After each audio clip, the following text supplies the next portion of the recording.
Hi అండి 24 days 24 blouse మోడల్స్లో ఈ రోజు నుంచి బ్లౌజ్ మోడల్స్ అనేది స్టార్ట్ చేశాను.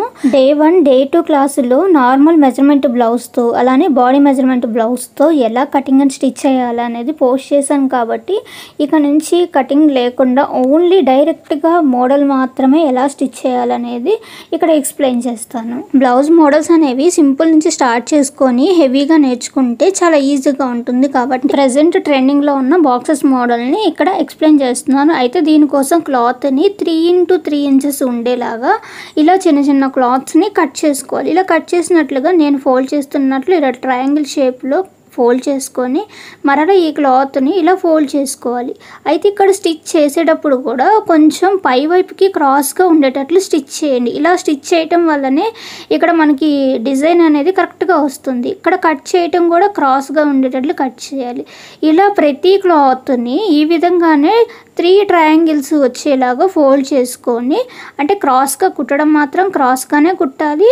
అలాగే క్రింద వైపున ఎక్స్ట్రా ఉన్న క్లాత్లన్నిటినీ కూడా క్రాస్గానే కట్ చేయాలి. ఇలా చేసినప్పుడు మాత్రమే మనకి డిజైన్ కరెక్ట్గా వస్తుంది కాబట్టి ఇది మాత్రం మీరు క్లియర్గా గుర్తుపెట్టుకోవాలి. ఇలా మనకు కావాల్సినవన్నీ కట్ చేసుకొని స్టిచ్ చేసిన తర్వాత నెక్స్ట్ బ్లౌజ్కి అటాచ్ చేయాలి. అయితే ఇక్కడ నేను బ్లౌజు నడుంపట్టి వేశాను. మెడపట్టికి మీరు కావాలనుకుంటే పైపింగ్ అయినా వేసుకోవచ్చు, లేదంటేనేమో నార్మల్ ఇప్పుడు హెమ్మింగ్ బెల్ట్ వేద్దాం అనుకుంటున్నాను, హెమ్మింగ్ బెల్ట్ అయినా వేసుకోవచ్చు. నేనైతే ఫ్రంట్ పార్ట్తో సహా నేను డిజైన్ అనేది వేస్తున్నాను కాబట్టి షోల్డర్స్ 2 జాయింట్ చేసుకొని నేను అయితే పైపింగ్ వేయట్లేదు, డైరెక్ట్గా హెమ్మింగ్ బెల్ట్ వేసేస్తున్నాను. లేదా కావాలి అనుకుంటే నార్మల్ డ్రెస్సెస్కి మనం ఎలాగైతే తిరగేసి నెక్ స్టిచ్ చేస్తామో అలా కూడా తిరగేసుకొని నెక్ను స్టిచ్ చేసుకోవచ్చు. స్టిచ్ చేసుకొని దానిపైన డిజైన్ కుట్టచ్చు. హెమ్మింగ్ బెల్ట్ గురించి క్లియర్గా ఇన్ఫర్మేషన్ కావాలంటే నేను నెక్స్ట్ వీడియోస్లో మళ్ళీ హెమ్మింగ్ బెల్ట్ ఎలా స్టిచ్ చేయాలనేది చూపిస్తాను. ఇలా హెమ్మింగ్ బెల్ట్ మొత్తం స్టిచ్ చేసిన తర్వాత అక్కడక్కడ చిన్న చిన్న కటింగ్స్ ఇవ్వటం వల్ల చాలా నీట్గానే తిరుగుతుంది. ఇప్పుడు మరలా బ్యాక్ సైడ్కి పెట్టుకొని దీన్ని డబల్ ఫోల్డింగ్ చేసి డైరెక్ట్గా స్టిచ్ అయితే వేస్తున్నాను. నార్మల్గా అయితే హెమ్మింగ్ చేస్తాం కదా, బట్ నేను ఇక్కడ అయితే డైరెక్ట్గా స్టిచ్ చేస్తున్నాను. ఎందుకంటే డిజైన్ పెడుతున్నాం, పెద్దగా వేసిన స్టిచ్ ఏమంతా కనపడదు కాబట్టి. బ్లౌజ్ డిజైన్ వేయడానికి కొన్ని శారీలో క్లాత్స్ మాత్రమే బాగుంటాయి. కొన్ని ఆల్టర్నేటివ్గా హాఫ్ పట్టు, జాస్మిన్ పట్టు ఇలా ఏవి తీసుకున్న సెట్ అవుతాయి. కానీ ఇది కాటన్ కాబట్టి నేను శారీలో క్లాత్నే తీసుకున్నాను. అయితే ఇక్కడ డిజైన్ మనం స్టిచ్ చేయడానికి నెక్ దగ్గర నుంచి 1/2 inch మాత్రమే ఈ డిస్టెన్స్లో ఉండేటట్లు ఒక మార్కింగ్ చేసుకున్నాను.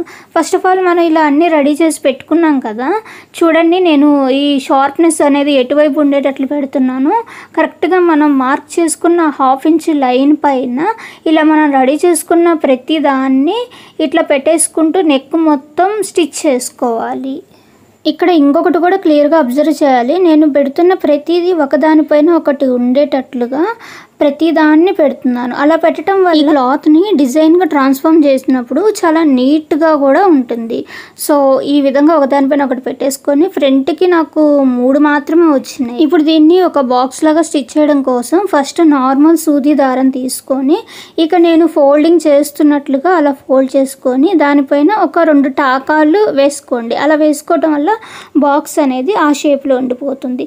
సేమ్ అలానే నెక్స్ట్ వన్ అలాగే ఫోల్డ్ చేసుకొని ఒకదానిపైన ఒకటి పడేటట్లు స్టిచ్ చేసుకుంటేనే మనం వెనక వైపున నార్మల్ మెషిన్తో కుట్టిన ఆ స్టిచ్ అనేది, అంటే వెనక వైపున ఉండే క్లాత్ అనేది కనపడకుండా ఉంటుంది.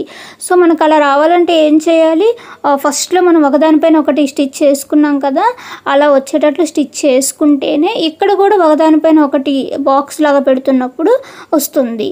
అలా రావటం వల్ల మాత్రమే వెనక ఉన్న క్లాత్ అనేది కనపడకుండా ఉంటుంది. ఇట్లా ఈ బ్లౌజ్ మొత్తాన్ని ఇలాగే స్టిచ్ చేసుకోవాలి. మీరు కావాలి అనుకుంటే స్టార్టింగ్లోనే పైపింగ్ అవన్నీ వేసుకోవచ్చు అన్నాను కదా, నేనేం వేయకుండా చాలా ప్లెయిన్గా ఓన్లీ ఈ బాక్సెస్ మాత్రమే ఉండేటట్లు స్టిచ్ చేశాను.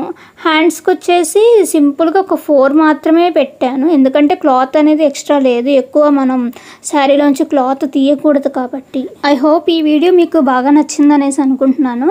అయితే ఎప్పుడైనా మనం బ్లౌజ్ కొత్తగా మోడల్స్ నేర్చుకోవాలి అనుకున్నప్పుడు స్టార్టింగ్ సింపుల్గా స్టార్ట్ చేసి హెవీగా నేర్చుకుంటేనే స్టిచ్ చేయడానికి కూడా ఈజీగా ఉంటుంది. ఈ వీడియో నచ్చితే please like, share and subscribe to Anu's umpire.